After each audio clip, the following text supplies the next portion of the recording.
Allah tidak akan menciptakan sesuatu dengan sia-sia. Pertanyaannya, maksud penciptaan orang yang tidak dapat hidayah, misalnya orang Kristen tapi sikapnya baik sekali dan sangat tinggi hablum minannasnya, itu maksud penciptaannya bagaimana, Ustaz? Jazakallahu khair.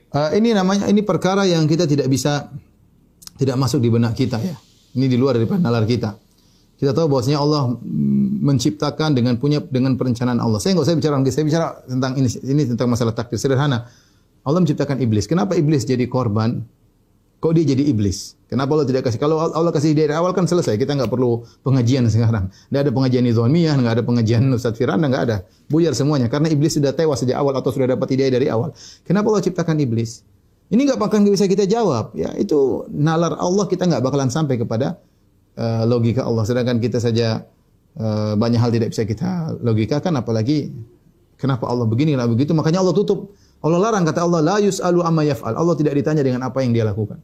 Wa hum yus'alun, manusia yang akan ditanya kenapa mereka melakukan.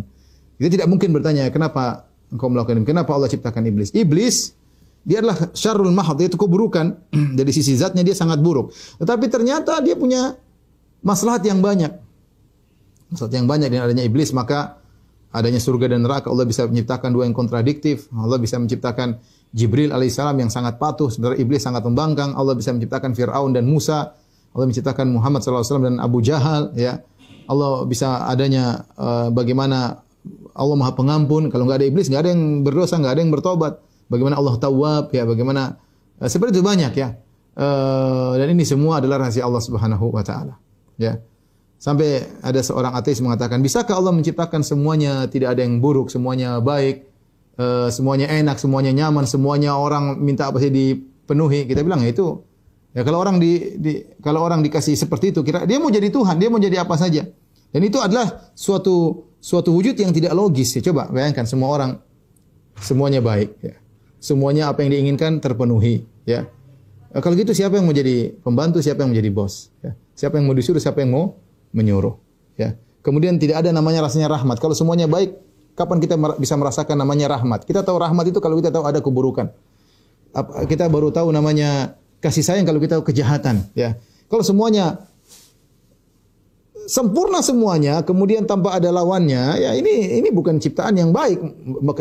Menurut saya itu bukan ciptaan yang baik. Justru ciptaan yang baik itu yang komplit, ada begininya, ada begitunya, dan ini sekedar logika-logikaan saja. Maksud saya, adapun kenapa ada seorang yang kafir seperti Abu Talib yang kemudian baik tapi kemudian dia kafir, ya kita bilang itu urusan Allah, ya.